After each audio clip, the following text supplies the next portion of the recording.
Rumus lain dari estimasi standar error dua sampel independen itu adalah seperti ini.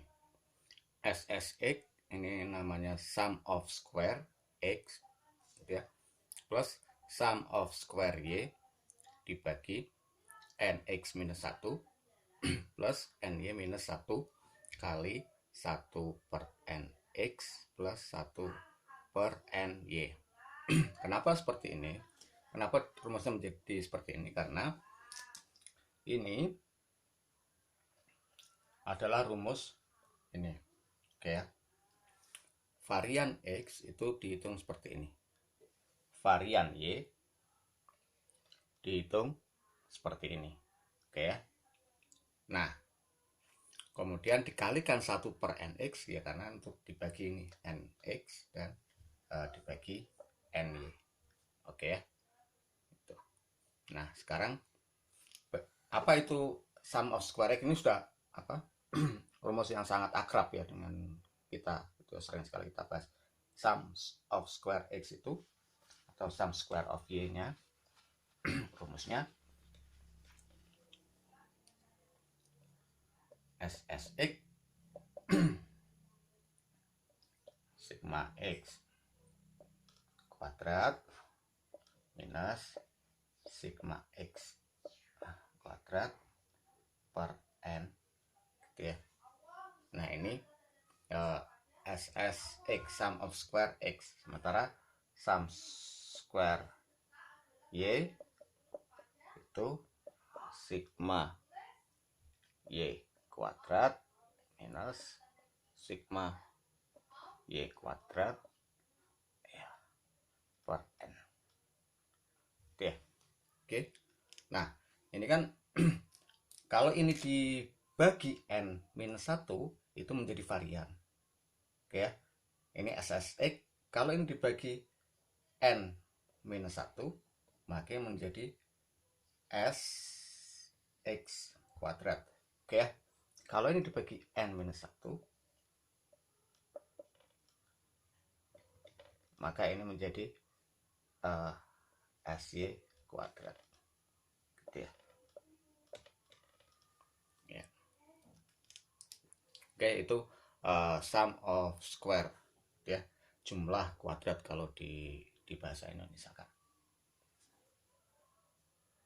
Oke, sekarang kita akan buat penghitungan ya. Ini contoh saja, misalnya ini skor konsentrasi mahasiswa yang suka berolahraga dan konsentrasi mahasiswa yang tidak suka berolahraga. Oke, datanya seperti ini. Ini ada 5 mahasiswa, ini juga ada 5 mahasiswa ya, skornya masing-masing seperti ini. Maka pertama kita harus mencari SSX nya. SSX itu dihitung dari mana? Kita cari dulu sigma X nya. Sigma X nya itu 37, kemudian kita hitung sigma X kuadrat, yaitu X nya ini dikuadratkan 49 dan seterusnya, di total 283. Jika kemudian sum square of X nya itu hasilnya adalah 283 minus 37 kuadrat per 5. Hasilnya adalah 9,2. Kemudian SSY itu rumusnya, penghitungannya ini sigma Y nya itu 25, kemudian sigma Y kuadratnya 127. 127 dikurangi 25 kuadrat per 5 itu sama dengan 2.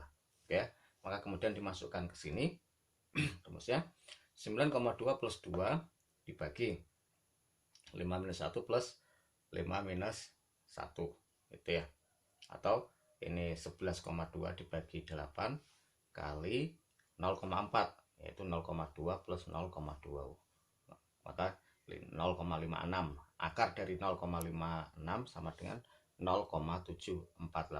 Oke, berarti sudah ketemu standar error of mean gitu ya, perbedaan antara rata-rata 1 dan rata-rata kedua, atau variasi 1, kelompok populasi 1 dengan variasi populasi 2 itu adalah 0,748. Nah, untuk penghitungan T-nya, T sama dengan rata-rata X dikurangi rata-rata Y. Rata-rata X-nya 7,4, rata-rata Y-nya 5.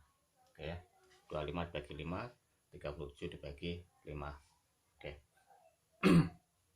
Sama dengan 2,4 dibagi standar error of mean 2 sampel 0,748, sama dengan T-nya 3,21.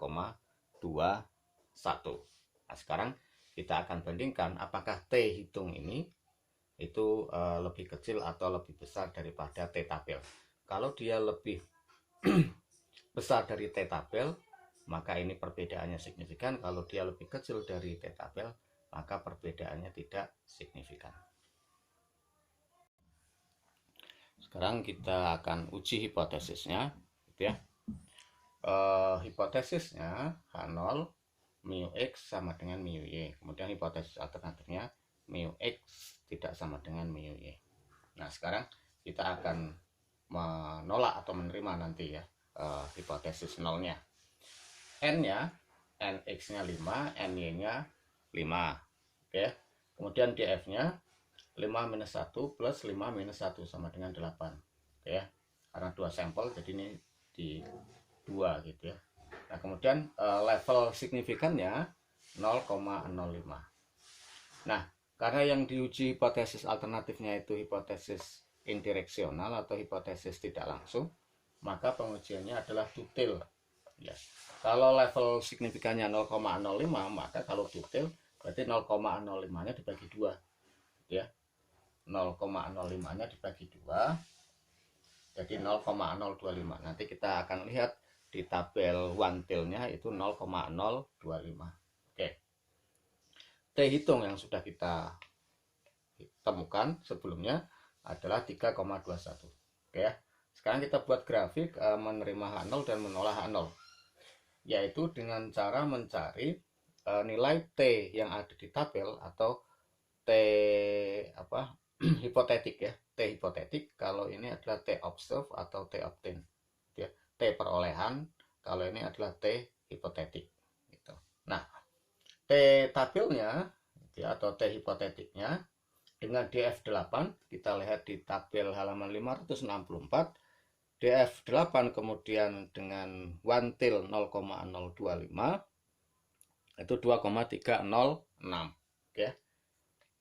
Karena 2 two tail, maka ini grafiknya itu ada kita tulis 2 sisi gitu ya. Sisi atas dan sisi bawah itu. Sisi bawahnya minus 2,306, kalau sisi bawah selalu minus ya. Kemudian selalu sisi atas 2,306. Oke. T hitung yang kita peroleh dari hitungan sebelumnya adalah 3,21. Nah, karena T hitungnya itu dia lebih tinggi dari 2,306, maka dia posisinya ada di sini, di area sini, di atas 2,306 gitu ya. Sehingga kemudian T-nya ini masuk ke area menolak hipotesis 0. Sehingga kemudian bisa kita putuskan bahwa H0 ditolak, HA diterima. Artinya ada perbedaan antara rata-rata X dan rata-rata Y, atau ada perbedaan konsentrasi siswa yang suka melakukan olahraga dengan konsentrasi siswa yang tidak suka melakukan olahraga.